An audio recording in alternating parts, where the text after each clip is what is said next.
Good noon students, एक बार फिर से आपके अपने online YouTube channel Apoorva education classes में मैं प्रवीण कुमार जांगड़ा आपका स्वागत करता हूं। और आज का जो हमारा विषय है वो हरियाणा जीके का है। आपके सामने लिखा गया है मध्यकालीन हरियाणा।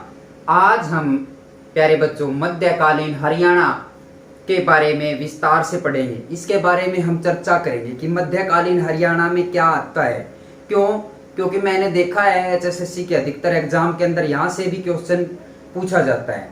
एचएसएससी के जितने भी आपके एग्जाम है उसको डिवाइड किया गया है पार्टों में। विद्यार्थियों, क्या किया गया है? डिवाइड किया गया, अलग अलग भागों में बांट दिया गया है कि हरियाणा के इतिहास यानी कि हरियाणा हिस्ट्री से कितने प्रश्न आने वाले हैं और बाकी हरियाणा पॉलिटिकल साइंस से कितने आने वाले हैं, करंट से कितने क्वेश्चन डाले गए हैं या बाकी जो मिसलेनियस है वो कितने क्वेश्चन डाले गए हैं। तो उसमें से एक मुख्य पार्ट है आपका ये मध्यकालीन हरियाणा।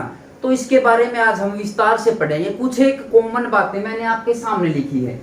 इन वंशों का यहाँ हरियाणा के अंदर जिक्र आएगा कि हरियाणा के अंदर कौन कौन से वंश हुए, कौन कौन से राजा हुए मध्यकालीन हरियाणा। अगर मध्यकालीन हरियाणा की बात की जाए विद्यार्थियों, तो जो मध्यकालीन हरियाणा है विद्यार्थियों वो मोहम्मद गोरी से शुरू होता है। यानी कि बात करें हम मोहम्मद गोरी के आक्रमण की 1191 और 92 की। काफी एचएसएससी के एग्जाम के अंदर आपने देखा होगा कि तराइन की पहली लड़ाई पूछी जाती है, तराइन की दूसरी लड़ाई पूछी जाती है। ये जाके समाप्त होती फिर पानीपत के ऊपर, पानीपत की प्रथम लड़ाई के ऊपर। क्यों उस समय मुगल शासक आ जाता है। तो पूरा का पूरा हरियाणा, अगर मध्यकालीन हरियाणा की आप बात करें तो मध्यकालीन हरियाणा क्या रहेगा आपका, कब से लेकर कब तक? मोहम्मद गोरी से लेकर विद्यार्थियों और लगभग लास्ट में जब ये आएगा आपका लोधी वंश 1526, बहलो लोधी लास्ट में आता है, वहां तक क्या रहने वाला है आपका मध्यकालीन हरियाणा। यहां से आप ट्राई करके देखना, एचएसएससी के पुराने एग्जाम उठा के देखना। आने वाले समय में हम आपको एचएसएससी के जितने क्वेश्चन है ओल्ड पेपर्स के वो सारे के सारे यहाँ आपको रिवाइज करवाएंगे। टोटली समय के अकॉर्डिंग चलेंगी हमारी क्लासें। हम आपको अभी रूटीन से यहाँ हरियाणा जीके की क्लासें देंगे, आपकी कंप्लीट हरियाणा जीके होगी। उसके बाद में आगे बाकी के जो सब्जेक्ट रहेंगे वो हम आपको यहाँ करवाएंगे। तो मेनली हमारा फोकस रहेगा हमारे चैनल का यहाँ हरियाणा जीके के ऊपर और other GK, national GK, miscellaneous, लगभग ज्योग्राफी के ऊपर ज्यादा फोकस रहेगा। तो अब हम यहाँ मध्यकालीन हरियाणा के बारे में पढ़ने वाले हैं। तो सबसे पहले अगर हम बात करें यहाँ से मोहम्मद गोरी की, अगर गोरी की बात करें विद्यार्थियों, तो मोहम्मद गोरी के बारे में अगर देखा जाए, मोहम्मद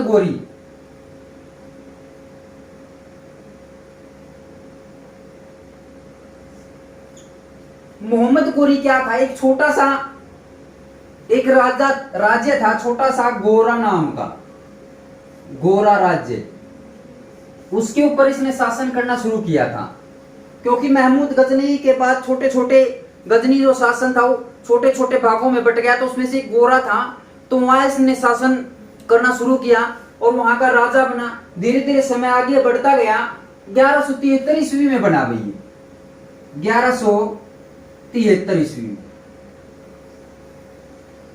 इसके बाद समय बढ़ता गया तो क्या हुआ, इसने हरियाणा की तरफ रुख किया। वही लूटपाट के लिए, लूटपाट करने के लिए, सोना लूटने के लिए, मंदिरों को लूटने के लिए, जिस प्रकार से महमूद गजनवी ने आक्रमण किए थे। विद्यार्थियों, मैंने आपको पिछली क्लास में बताया था कि महमूद गजनवी के 2 आक्रमण प्रसिद्ध हरियाणा के अंदर। कौन कौन से हैं भाई? वेरी गुड, बताएंगे आप? वेरी गुड, शाबाश। कौन कौन से हैं भाई? अभी हमारे पास कुछ बच्चे बैठे हुए हैं, 5-7 बच्चे बैठे हुए हैं अभी ऑफलाइन में। अभी संख्या बढ़ रही, धीरे धीरे अभी क्लास हम स्टार्ट किए हैं तो धीरे धीरे संख्या बढ़ेगी। अभी क्या है कि मोहम्मद गजनी ने आक्रमण किए थे, किसके ऊपर किए थे भाई? 2 आक्रमण थानेसर के ऊपर, 1009 में और 1014 में। अभी ये समय आगे बढ़ता गया, 1173 ईस्वी में शासक बन गया मोहम्मद गोरी। और जो आगे बढ़ा तो इसने हरियाणा की तरफ रुख किया और हरियाणा में 1191 में आप कहिएगा पृथ्वीराज चौहान,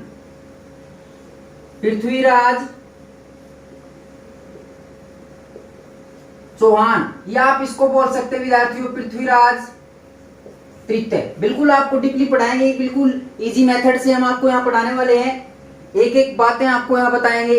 अगर किसी बच्चे को कोई डाउट क्लियर नहीं होता तो हमें कमेंट बॉक्स में कमेंट्स के माध्यम से हमें बता सकते हैं। और साथ साथ हमारे चैनल को लाइक भी जरूर करें, आप शेयर करें, सब्सक्राइब करें, क्योंकि आज हमें आपकी बहुत आवश्यकता है। जितने ज्यादा विद्यार्थी हमारे साथ जुड़ते रहेंगे उतना ही हमारा मनोबल भी बढ़ता जाएगा और आपकी क्लासें भी रूटीन से ऑनलाइन में चलती रहेगी, ताकि आपका सिलेबस जल्दी कवर हो सके विद्यार्थियों। तो 1191 में क्या हुआ, पृथ्वीराज चौहान आया भाई, तृतीय, पृथ्वीराज तृतीय भी आप बोल सकते हैं। हांसी के अंदर एक किला भी पृथ्वीराज तृतीय का, पृथ्वीराज चौहान का हांसी के अंदर किला है। और उसी समय हांसी के अंदर हांसी के अंदर कुछ एक और थी जी, अब वो पृथ्वीराज के साथ मिले हुए थे। बात करते हैं यहां से 1191 की प्यारे बच्चों। तो 1191 में क्या हुआ, हांसी से गोविंद राय थे जी। कौन थे हांसी से? गोविंद राय।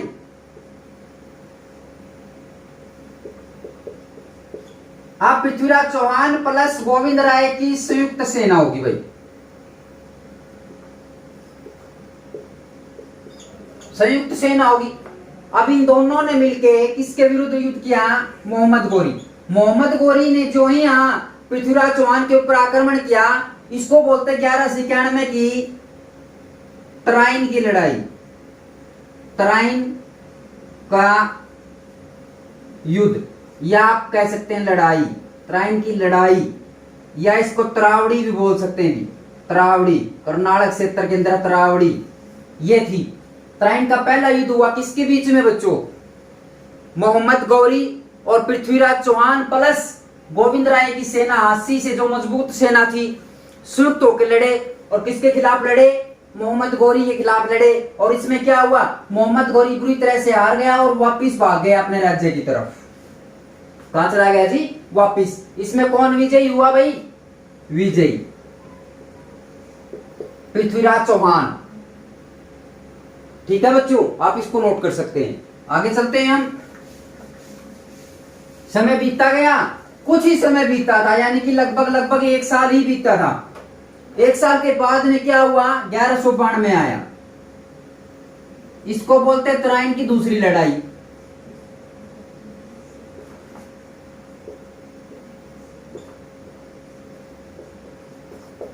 तराइन की दूसरी लड़ाई भाई। अब तराइन की दूसरी लड़ाई की अगर बात की जाए तो तराइन की दूसरी लड़ाई हुई थी 1192 में। यह भी किसके मध्य हुई? यह भी इन दोनों के मध्य हुई भाई। किस किस के बीच? पृथ्वीराज चौहान या पृथ्वीराज तृतीय आप कहिएगा, या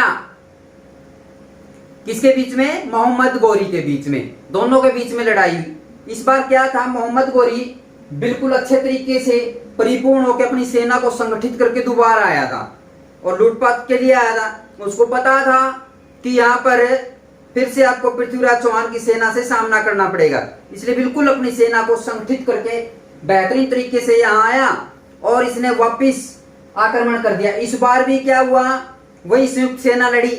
इस बार भी हांसी से क्या हुआ, जो मैंने आपको भी नाम बताया था, उसकी सेना ने, संयुक्त सेना ने पृथ्वीराज चौहान के साथ में लड़ाई लड़ी, गोविंद राय प्लस पृथ्वीराज चौहान। लेकिन दूसरी लड़ाई में कौन विजयी हुआ? विजयी गौरी। पृथ्वीराज चौहान को बुरी तरह से हरा दिया। अब पृथ्वीराज चौहान को हराने के बाद कुछ समय के लिए एक जगह दे दी गई, वहां का राजा बना दिया गया, परंतु कुछ समय बाद में ही उसको मार दिया गया भाई, उसको मार दिया गया। समय बढ़ता गया। अब धीरे धीरे क्या आ गया जी, 15 मार्च 1206, ये लो जी। अब क्या था कि यहां जितना भी हरियाणा के आसपास का क्षेत्र था, उत्तर प्रदेश के आसपास का क्षेत्र था, पंजाब के आसपास का क्षेत्र था, यानी कि लगभग आप कहिएगा उत्तरी हरियाणा, यहां पर लगभग मुगल शासक, मुस्लिम शासक, ये आप बहुत ज्यादा युद्ध वगैरह होते यहाँ रहे और चलता रहा सिस्टम। क्या हुआ, सिस्टम चलता रहा और बदलते रहे, शासन बदलते रहे। तो समय आया 15 मार्च 1206 का। अब क्या हुआ, 15 मार्च 1206 में क्या हुआ विद्यार्थियों, कि जो अपना सारा का सारा वहां का सिस्टम था, जो शासन था, वो अपने मंत्रियों को और अपने राजाओं को वापिस भेंट कर, उनको वहां का शासन सौंप कर, ये अपने वापिस एरिया की तरफ चल पड़ा, यानी कि वापिस अफगानिस्तान की तरफ, यानी कि मध्य एशिया मानिएगा आप, वहां की तरफ चल पड़ा और रास्ते में लाहौर के आसपास, ऐसा मानते हैं, लाहौर के आसपास ये नमाज अदा कर रहा था भाई, और एक खोखर जाति का युवक था, खोखर जाति का युवक, उसने इसको चाकू से मार दिया भाई। यानी कि 15 मार्च 1226 को 1206 को इसकी मृत्यु हो गई। किसकी? मोहम्मद गोरी की। इसके बाद में क्या हुआ? अब मोहम्मद गोरी की मृत्यु के पश्चात में यहां लिखा गया है सल्तनत काल शुरू हो जाता है भाई। क्या शुरू हो जाता है? सल्तनत काल शुरू हो जाता है। अब सल्तनत काल में क्या होता है? गुलाम वंश आता है, खिलजी वंश आता है, और उसके बाद में तुगलक वंश, सैयद वंश और लोधी वंश। इसमें क्या होता है? अब जो कुतुबुद्दीन ऐबक का नाम आता है जी, सबसे पहले कुतुबुद्दीन ऐबक का। कुतुबुद्दीन ऐबक क्या था? कुतुबुद्दीन ऐबक ने हरियाणा में मुस्लिम राज्य की स्थापना कर दी थी भाई। कुतुबुद्दीन ऐबक ने हरियाणा राज्य में मुस्लिम वंश की स्थापना कर दी थी। यानी कि अगर बात की जाए सल्तनत काल की, तो जो सल्तनत काल है, सल्तनत काल का समय 1206 से लेकर लगभग 1526 तक चला भाई। अलग अलग वंश आए इसके अंदर। सबसे पहले गुलाम वंश 1206 से 1290, गुलाम वंश का समय 1206 से 1290, खिलजी वंश 1290 से 1320, तुगलक वंश 1320 से 1398, सैयद वंश फिर आगे बीच में समय या 1398 से आगे लगाइएगा, फिर बीच का जो समय 1414 से 1451, फिर लोधी वंश 14 से 51 से 1526। इसके बाद में क्या होता है? यहाँ मुगल वंश के बाद, इसके बाद में क्या आता है? यहाँ मुगल वंश की स्थापना हो जाती है जी। ये सारा का सारा सल्तनत काल। इसके बाद में मुगल वंश यहाँ आ जाता है, बाबर आ जाता है, बाबर, हुमायूं, अकबर, जहांगीर, शाहजहां, औरंगजेब आ जाते हैं। तो बात करेंगे हम यहाँ, इसमें भी अगर बात की जाए तो सैयद वंश भी बहुत कम आता हरियाणा के अंदर, लोधी वंश भी बहुत कम आता, बहुत कम है जी इसका जिक्र। तुगलक वंश का आता है और खिलजी वंश भी बहुत ही कम है। गुलाम वंश के बारे में सबसे पहले हम पढ़ेंगे जी यहाँ। तो गुलाम वंश की अगर बात की जाए,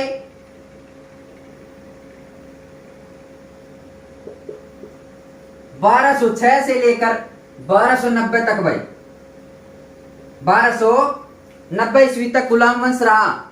अब इसमें क्या होता है? सबसे पहले गुलाम वंश का संस्थापक पूछा जाता है। तो गुलाम वंश के संस्थापक कौन है जी? कुतुबुद्दीन ऐबक। कुतुबुद्दीन ऐबक सबसे पहले हरियाणा के अंदर, या सॉरी, गुलाम वंश की स्थापना किसने की जी? कुतुबुद्दीन ऐबक ने की 1206 में मोहम्मद गोरी की मृत्यु के बाद। और उसके बाद में 1526 तक दिल्ली में सारा का सारा सल्तनत काल रहा। और इसमें क्या होता है? सबसे पहले अगर बात की जाए सल्तनत काल में कुतुबुद्दीन ऐबक। अब कुतुबुद्दीन ऐबक ने यहाँ नींव डाल दी गुलाम वंश की, क्योंकि ये गुलाम था कुतुबुद्दीन ऐबक। अब कुतुबुद्दीन ऐबक से अगर आगे हम पढ़ें तो इसी में कुतुबुद्दीन ऐबक यानी कि गुलाम वंश में आएगा इल्तुतमिश और रजिया सुल्तान।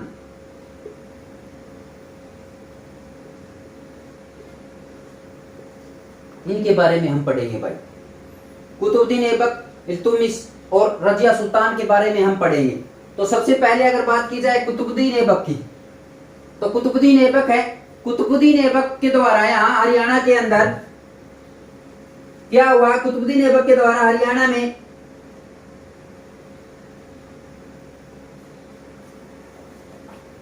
एक मिनट, आवाज नहीं आ रही। हेलो,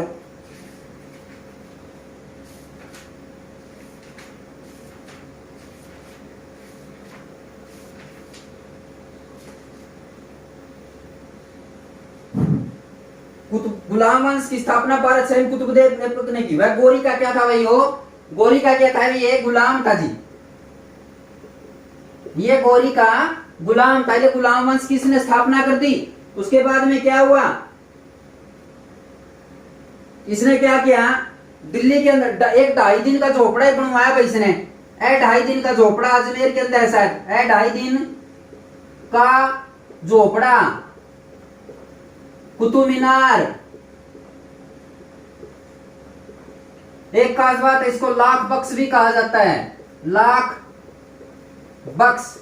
एक 40 संगठन की स्थापना करी थी भाई इसने, 40 संगठन की स्थापना। लाख बक्स का मतलब है लाखों का दान देने वाला। 2.5 दिन का झोपड़ा बनाया इसने, कुतुब मीनार का निर्माण करवाया, 40 संगठन की स्थापना की। एक भाई नालंदा विश्वविद्यालय है आपका बिहार के अंदर है, नालंदा विश्वविद्यालय।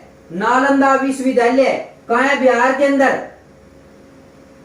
प्राचीन नालंदा विश्वविद्यालय को ध्वस्त करने वाला भाई ऐबक का सहायक सेनापति था कौन, बख्तियार खिलजी। इसका एक सेनापति था बख्तियार खिलजी। वो क्या था, एक नालंदा विश्वविद्यालय है, नालंदा विश्वविद्यालय, इसको ध्वस्त करने का काम किया था भाई। यो भी फेमस होना चाहता था इसकी तरह, तो उसने क्या किया, इसके सेनापति वगैरह जो थे उन्होंने उसको सलाह दी, बोला जी अपन भी फेमस होना है। बोला जी उन्होंने तो बनवाया दे, आप इन्हें तुड़वा दें। तो नालंदा विश्वविद्यालय को कुतुबुद्दीन ऐबक के सेनापति था एक बख्तियार खिलजी, उसने ध्वस्त करवा दिया था नालंदा विश्वविद्यालय को भाई, कुतुबुद्दीन ऐबक। ठीक है, इससे आगे अगर हम पढ़ें तो उसमें क्या आता है, ऐबक की मृत्यु 1210 में होगी भी, चौगान खेलते समय। ऐबक की मृत्यु कब हुई, ऐबक की मृत्यु 1210 में, चौगान खेलते समय।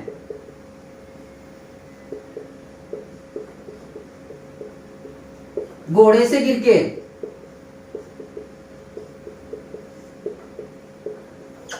ऐबक की मृत्यु होगी। उसके बाद में क्या हुआ यहाँ, ऐबक की मृत्यु के बाद में 1211 में ये देखो भाई 1211 इल्तुतमिश दिल्ली का सुल्तान बन गया। इल्तुतमिश क्या हुआ, दिल्ली का सुल्तान बन गया भाई 1211 के अंदर। और 1211 में दिल्ली का सुल्तान बनने के बाद वो अपनी राजधानी लाहौर से कहां ले आया भाई, दिल्ली ले आया। लाहौर से दिल्ली, लाहौर से दिल्ली, यानी कि दिल्ली का सुल्तान भाई, दिल्ली का सुल्तान बन गया इल्तुतमिश। अब 1211 इसमें क्या था, इसकी जो माता थी उसका नाम था तुर्कान। सारा का सारा शासन ये चलाती थी भाई, इसके हाथों में इसकी बागडोर थी। और हरियाणा के आसपास के क्षेत्र के लोग, हरियाणा के आसपास के क्षेत्र के लोग इससे खुश नहीं थे, काफी दुखी थे, शासन बदलना चाहते थे। तो क्या हुआ, समय बढ़ता गया और जो इसकी माता तुर्कान वहां का शासन चला रही थी इल्तुतमिश के साथ में। तो क्या हुआ, वह इल्तुतमिश पहला शासक था जिसने 1229 में बगदाद के खलीफा से सुल्तान पद की वैधानिक स्वीकृति प्राप्त की। ठीक है, और इसमें क्या हुआ, इल्तुतमिश, अब इल्तुतमिश में क्या होता है कि इल्तुतमिश का विरोध होता है जी, काफी विरोध होता है पंजाब हरियाणा के अंदर। क्यों, क्योंकि यहां पर इसमें हरियाणा और पंजाब के अंदर इसका विरोध होता है। क्यों, क्योंकि काफी विरोध है इसके मां तुर्कान के खिलाफ। हरियाणा कैथल के आसपास के लोग, कैथल करनाल का जो एरिया था वहां के आसपास के लोग इनके खिलाफ हो गए थे, इन्होंने अच्छे कार्य नहीं किए थे। तो इसमें क्या हुआ, इसके बाद में 1236 में क्या होता है,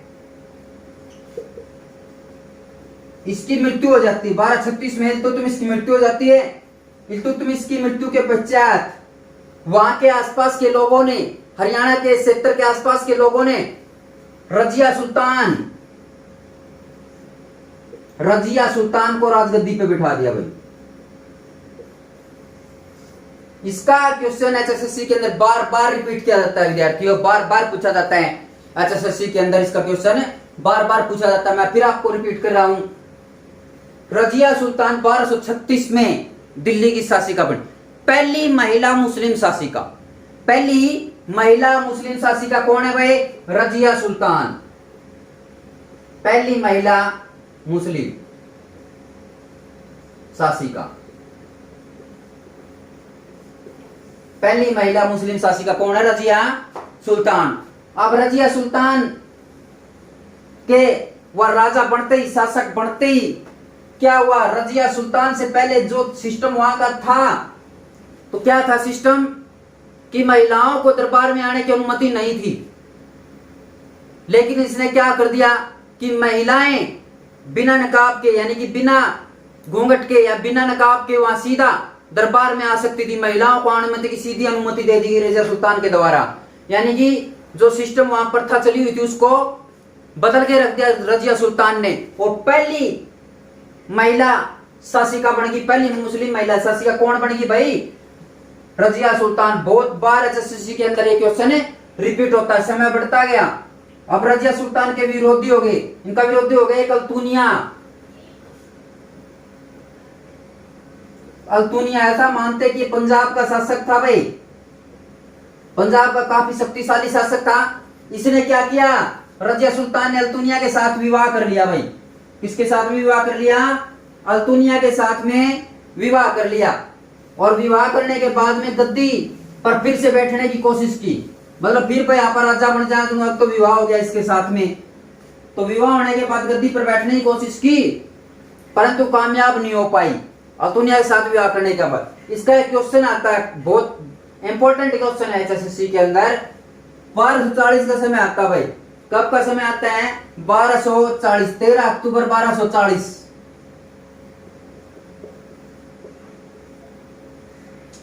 13 अक्टूबर 1240। अब 13 अक्टूबर 1240 को क्या होता है? 13 अक्टूबर 1240 को रजिया सुल्तान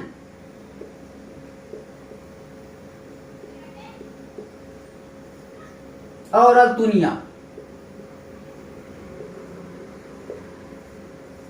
दोनों जा रहे थे जी। रात का समय था, वह रात के समय में डाकुओं के द्वारा रजिया सुल्तान और इनको बंदी बनाया गया और इनकी हत्या कर दी गई भाई। क्या कर दी गई? हत्या कर दी गई। तो प्रश्न आता है यहां से कि रजिया सुल्तान का मकबरा कहां है? मकबरा कैथल के अंदर, कैथल के अंदर से जा रहे थे।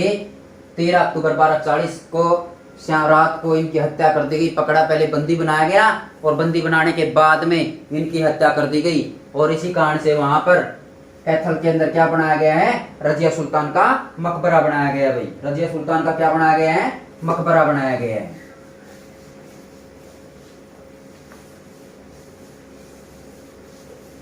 इसके बाद में आगे समय बढ़ता गया और समय समय के साथ में बदलता गया, और उसके बाद में सुल्तान नसीरुद्दीन मोहम्मद के समय हरियाणा मेवात के क्षेत्र में विद्रोह और लूटपाट की। क्या हुआ? सुल्तान नसीरुद्दीन महमूद, सुल्तान, इसके बाद में सुल्तान नसीरुद्दीन महमूद, इसके समय में क्या हुआ कि वहां के आसपास के क्षेत्र में लूटपाट मचाई गई, मेवात के आसपास के क्षेत्रों में लूटा गया, और नसीरुद्दीन, ये थे सुल्तान नसीरुद्दीन महमूद।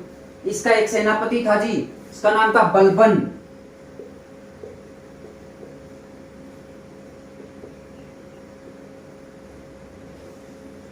ऐसा मानते हैं कि बलबन सुल्तान बनने से पहले हांसी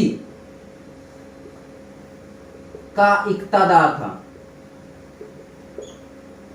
हांसी का इक्तादार था भाई, सेनापति बनने से पहले हांसी का इक्तादार था सुल्तान, ये आपका बलबन।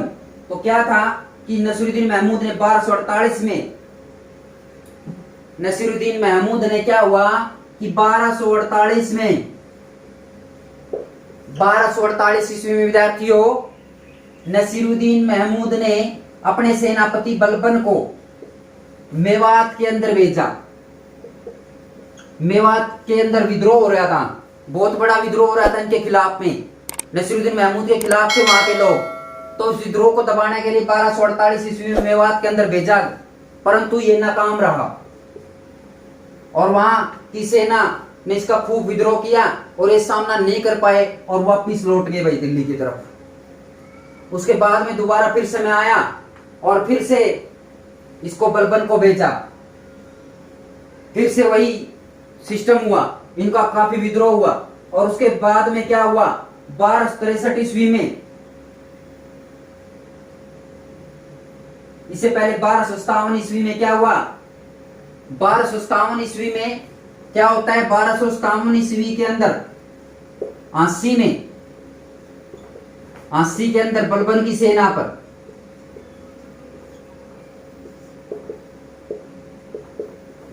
सेना पर आक्रमण कर दिया गया। वहीं का इक्तादार था ये, और सीधी सी बात है वहां के आसपास के एरिया में लगान वगैरह इकट्ठा करता था, वसूली करता था भाई ये, ठीक है ना। तो समय बड़ा 1257 में 80 के अंदर से बलबन अपनी सेना के साथ में जा रहा था और इसका विद्रोह हो गया और वहां इसकी सेना पर आक्रमण कर दिया गया। उसके बाद में 1260 में बलबन दिल्ली का सुल्तान बन गया। किसका सुल्तान बन गया भाई, दिल्ली का सुल्तान।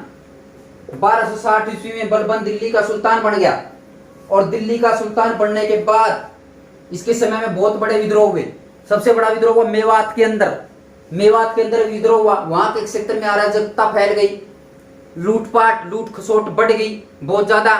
तो क्या हुआ, 1260 में इसने बलबन ने दिल्ली का सुल्तान बनने के बाद जो मेवात के अंदर इसका विद्रोह था, मेवात, इन्हें क्या कर दिया, मेवात के जंगल थे जी, जंगलों को कटवा दिया।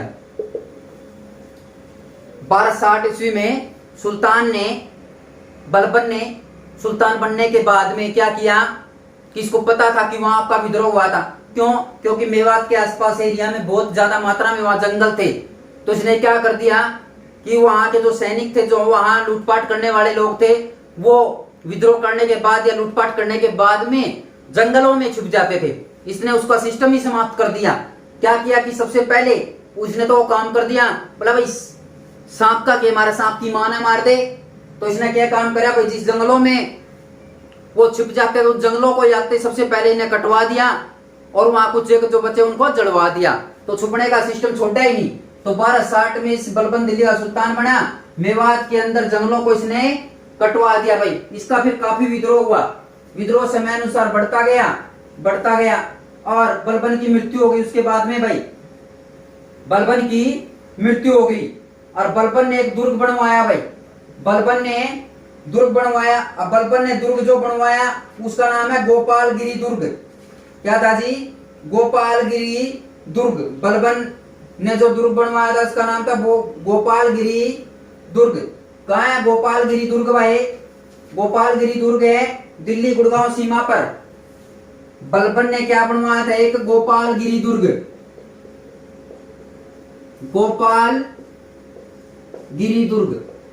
गोपालगिरी दुर्ग की स्थापना करी थी भाई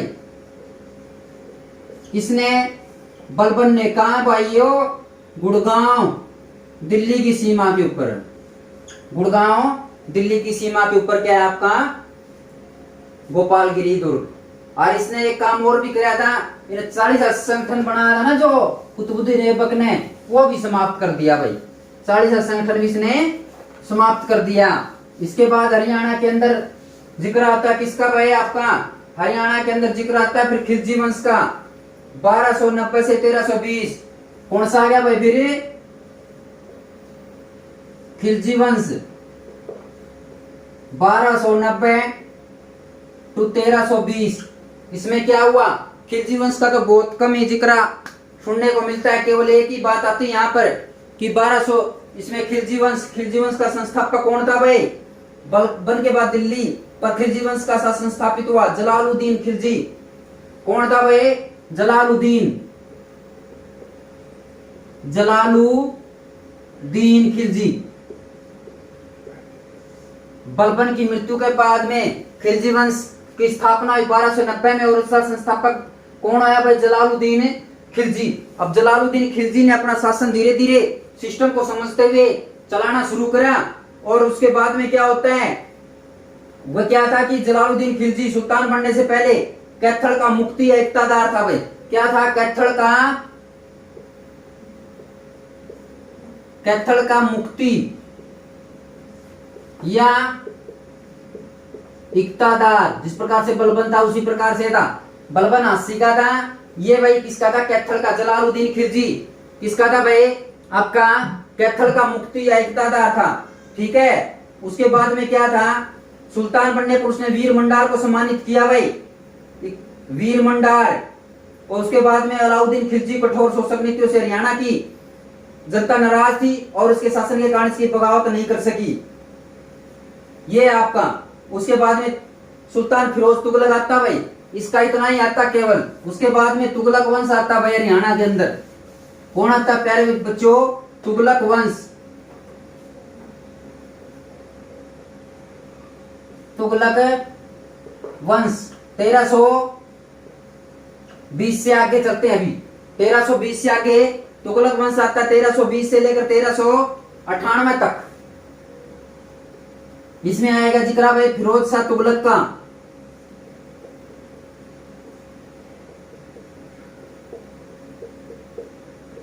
फिरोज शाह तुगलक जब दिल्ली का सुल्तान बना तो इसकी भी नीतियां काफी विरुद्ध थी। क्यों? क्योंकि इसने नए हिंदू मंदिर के अंदर जो मूर्तियां रखी थी और मंदिर था उसको तुड़वा दिया था। इसके कारण क्या हुआ कि इसका हरियाणा के अंदर बहुत ज्यादा विरोध हुआ। जनता इससे काफी परेशान हो चुकी थी। लेकिन उसके अपोजिट इसने समय के बाद में कुछ एक अच्छे कार्य भी किए। समय बढ़ता गया तो फिरोज शाह तुगलक के द्वारा कुछ एक अच्छे कार्य किए गए। क्या था? सबसे पहले जो इसकी धर्मार्थ की नीतियां थी वो बहुत ही बेकार थी। इसने क्या कर दिया था? जबरन हिंदुओं को मुसलमान बनाना शुरू कर दिया था। और उसमें क्या था? उसके बाद में 1354 आता है, इसने हिसार की स्थापना करी भाई। 1354 में अगर बात की जाए, 1354 के अंदर 1354 की अगर बात की जाए तो हिसार शहर की स्थापना, हिसार शहर फिरोजा, शहर फिरोजा की स्थापना की किसने? फिरोज शाह तुगलक ने। कब? 1354 में। उसके बाद में एक और बनाया इसने, फतेहाबाद, अपने पुत्र फतेह खां की याद में। सिरसा के पास बसाए करनीखेड़ा।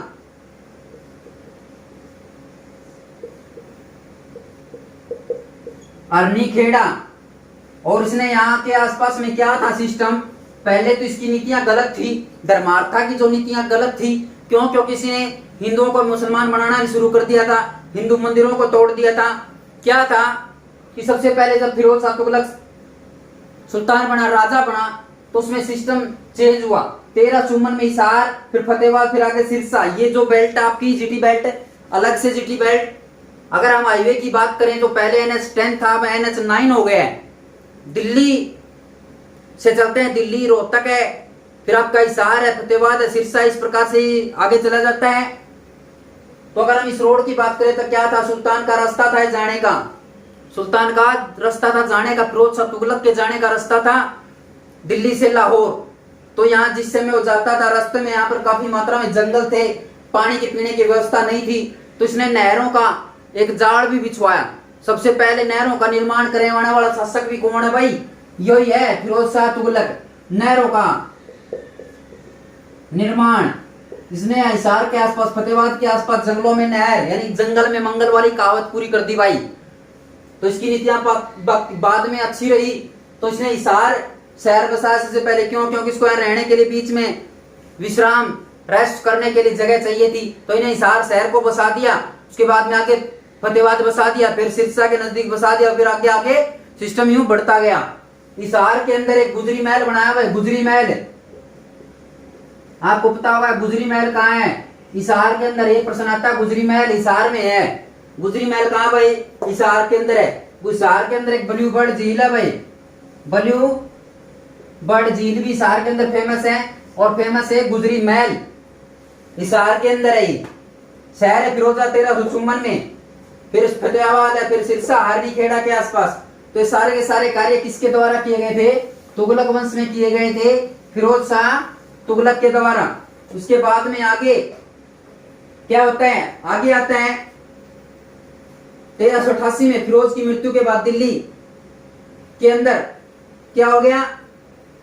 1398 भाई, 1398 में क्या हो गया? सॉरी 1388 में, 1388 में इसकी मृत्यु होगी। इसकी मृत्यु के उपरांत वहां दिल्ली के आसपास का सिस्टम थोड़ा बिगड़ गया, शासन वहां का थोड़ा सा बिगड़ गया, टामाटोल हो गया, समय आगे चलता गया। फिर आता है यहाँ तैमूर। क्या हुआ 1388 में? 1398 में हरियाणा ईरान के बादशाह तैमूर ने भारत पर आक्रमण कर दिया भाई। 1398 में ईरान का बादशाह था, ईरान का बादशाह तैमूर। तैमूर ने क्या कर दिया? हरियाणा के अंदर, भारत के अंदर इसने आक्रमण कर दिया 1398 में। वह राजस्थान की तरफ से हरियाणा में प्रवेश करने लगा और वहां उसे जनता का विरोध का सामना करना पड़ा और अधिक समय तक नहीं रहा। उत्तर में कैथल के मोहन सिंह मंडार के राज्य अधिक महत्वपूर्ण थे। क्या था? एक कैथल में आता है, कैथल के अंदर कैथल आता है, कैथल का नाम आता है, कैथल का बहुत शक्तिशाली शासक था मोहन सिंह मंडार, बहुत नाम आता है इसका एचएसएससी के अंदर। मोहन सिंह मंडार है कैथल के अंदर। इसके बाद में आता है यहाँ पर है हरियाणा के अंदर आता लोधी वंश। हरियाणा में फिर आता है लोधी वंश। अब लोधी वंश की अगर बात की जाए तो 1451 से 1526 का आता है, 1451 से 1526। अब 1451 में क्या हुआ? सबसे पहले लोधी दिल्ली के सल्तनत के शासक बने, सिकंदर लोधी। सबसे पहले था सिकंदर लोधी। सिकंदर लोधी की धर्मार्थता के कारण, मतलब इसकी नीतियां जो थी, इसके जो रूल्स थे, उनके खिलाफ विद्रोह हुए। कहां कहां हुए? जींद के अंदर और कलायत के अंदर काफी विद्रोह हुआ सिकंदर लोधी का। उसके बाद में 1451 में सल्तनत का भाग लिया गया। अब उसके बाद में इब्राहिम लोधी के काल में इब्राहिम लोधी आ गया, फिर बहलोल लोधी के काल में हरियाणा आ गया। फिर सिकंदर लोधी के बाद में बहलोल लोधी बन गया, बहलोल लोधी। अब बहलोल लोधी की अगर बात की जाए तो 1517 से हरियाणा के अंदर बहलोल लोधी काल में हरियाणा को 1451 में सल्तनत का भाग बना लिया गया और इब्राहिम लोधी के काल में 1517 से 1526 तक सल्तनत का अंग बना रहा। उसके बाद में इब्राहिम लोधी आया, इब्राहिम लोधी 1517 से 1526 ये बात आती। अब इब्राहिम लोधी के काल में क्या था? 1517 से लेकर 1526 ईस्वी तक, 1517 से लेकर 1526 ईस्वी तक हरियाणा किसका अंग बना रहा है भाई? सल्तनत काल का, सल्तनत काल का अंग बना रहा है। किसके संरक्षण में? इब्राहिम लोधी वहां का राजा रहा, दिल्ली का शासक बना रहा है इब्राहिम लोधी। और इब्राहिम लोधी कब तक रहा? 1526 तक, क्योंकि 1526 में यहाँ मुगल शासक आ जाएगा। आगे आएगा पानीपत की प्रथम लड़ाई, पानीपत की दूसरी लड़ाई और पानीपत की तीसरी।